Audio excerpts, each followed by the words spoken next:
শ্ৰীমন্ত শংকৰদেৱ সংঘৰ নাজিৰা জিলা সাহিত্য শাখাৰ উদ্যোগত জিলা শাখাৰ ভকত বৈষ্ণৱসকলৰ সহযোগত শ্ৰীমন্ত শংকৰদেৱ সংঘৰ নাজিৰা জিলা শাখাৰ সেৱা বাহিনী জিলা শিশু আৰু আইমাতৃ কল্যাণ সমিতিৰ ব্যৱস্থাপনাত নাজিৰা জিলা শাখাৰ নামঘৰৰ প্ৰেক্ষাগৃহত তিনিদিনীয়াকৈ অনুষ্ঠিত হোৱা কবিতা আবৃত্তি, ৰচনা লিখা, বক্তৃতা আৰু ঘোষক ঘোষিকা কৰ্মশালাৰ সফলতাৰে সামৰণি পৰে।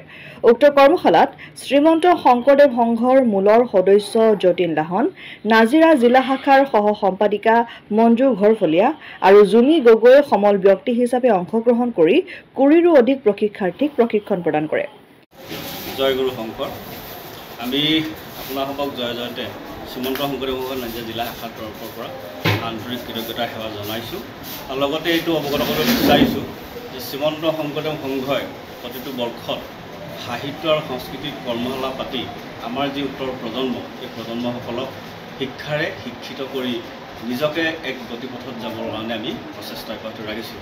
তদ্ৰূপ এইবাৰ আমাৰ ৪ তাৰিখৰ পৰা ৬ তাৰিখলৈকে আমি কেইবাটাও কাৰ্যসূচী লৈছিলোঁ। শিশুসকল, যুৱক যুৱতী আৰু আইসকল কেইবাটাও কাৰ্যসূচী আছিলে। এই কাৰ্যসূচীটো এনেধৰণৰ আছিল যে ৰচনা লিখা, সকলোৱে ধৰক ৰচনা লিখিব নাজানে, ৰচনা লিখা আৰ্হিবিলাক নাজানে। তাৰপিছতে বক্তা হিচাপে মঞ্চত উঠি দুআষাৰ কোৱাৰ যিটো মানে ভংগীমা, এই কথাখিনি নাজানে, গতিকে সেয়াও যাতে আগবাঢ়িব পাৰে। তাৰপিছতে আছিলে আমাৰ ঘোষক ঘোষিকা। এই ঘোষক ঘোষিকাও সকলোৱে ঠিকমতে কৰিব নাজানে। তাৰ কথাখিনি আমি চিন্তা কৰি যে আমাৰ এবাৰ জিলা শাখাত ঘোষক এংকৰিঙৰ মানে কৰ্মশালাটো পতা হওক।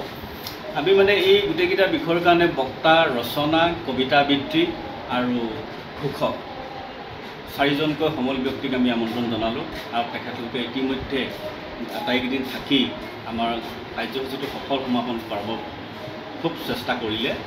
আমাৰ জুমি গগৈ বুলি আমি যিগৰাকী ঘোষকৰ কাৰণে আনিছিলোঁ সমল ব্যক্তি, তেখেতেও বৰ সুন্দৰভাৱে ঘোষণা কৰাৰ কথা বাৰ্তাখিনি শিকালে।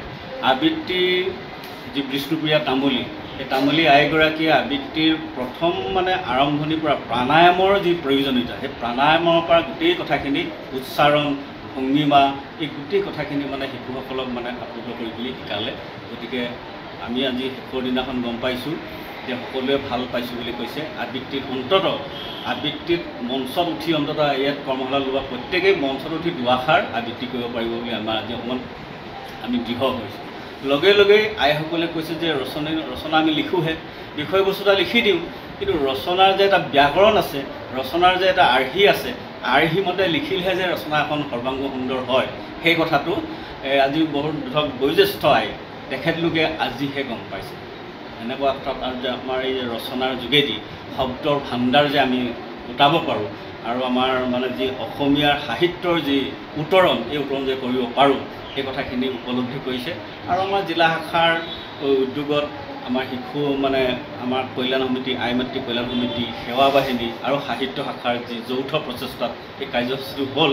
আমি সঁচাকৈ জিলা শাখাৰ সন্মানিত বিষয়ববীয়াসকল আৰু সভাপতি সম্পাদকে আমি আচলতে কৃতাৰ্থ মানিছোঁ যে ভাল এটা আমি প্ৰগ্ৰেমেই কৰিলোঁ।